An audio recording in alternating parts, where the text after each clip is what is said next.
He was born into poverty. His father vanished for weeks, selling fake elixirs out of a wagon and calling himself a botanical doctor.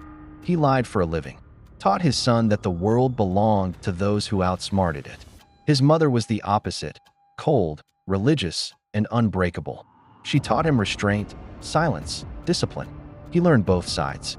As a boy, he counted every coin, wrote it down in a little black book. Not because he was greedy, but because order gave him peace. He didn't laugh much. He didn't play. He wanted control. At 16, he worked as a bookkeeper. At 20, he built his first partnership. While others chased gold, he studied logistics. He watched men dig for oil in Pennsylvania, watched them gamble, overreach, collapse. He didn't want the oil. He wanted what came after. So he moved into refining. Not the wild part, the necessary part. He built cleaner plants, cheaper systems, better barrels. But that wasn't enough. He started making deals behind closed doors. He met with railroad executives and offered a bargain they couldn't refuse. Give me secret discounts on shipping. Let me ship cheaper than anyone, and I'll send you more oil than anyone alive. They agreed, but there was more. He demanded a kickback, not just for his own shipments, but for every barrel his competitors shipped too. They paid him to crush them. He called it efficiency.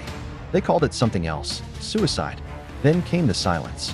One by one, refineries shut down. Credit lines vanished.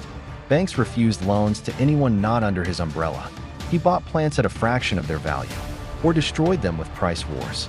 Sell to us, he'd say, or we'll bury you. He created fake companies that looked independent, but all fed back to him. He spied on rivals, bribed officials, rerouted entire supply chains. By the time anyone understood what he was doing, it was too late. One journalist called it the Cleveland Massacre. Dozens of businesses erased in months. Thousands of workers displaced. One man pulling the strings from a quiet office. Always calm, always calculating. He believed in God, went to church, donated nickels as a boy. But in business, he showed no mercy, only precision. In time, he controlled 90% of America's oil refining. He controlled the pipelines, the rail cars, the barrels, the prices. His name was feared in boardrooms and hated in newspapers. He didn't flinch. He didn't answer. He just built higher walls. A woman named Ida Tarbell tried to stop him. Her father had been ruined by his tactics. She spent years digging through contracts, hidden companies, silent partnerships. She published a series that shook the country. For the first time, people saw the monster behind the curtain. In 1911, the U.S. Supreme Court finally broke up his empire.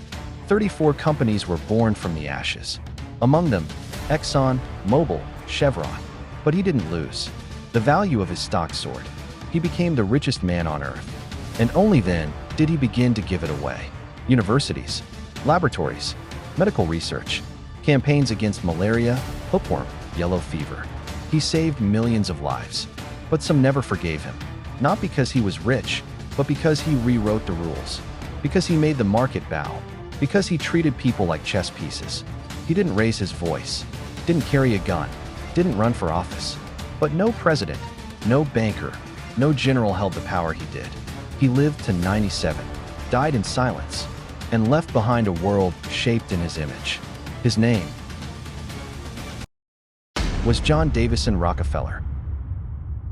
And once you understand what he did, you'll never look at oil, money, or power the same way again.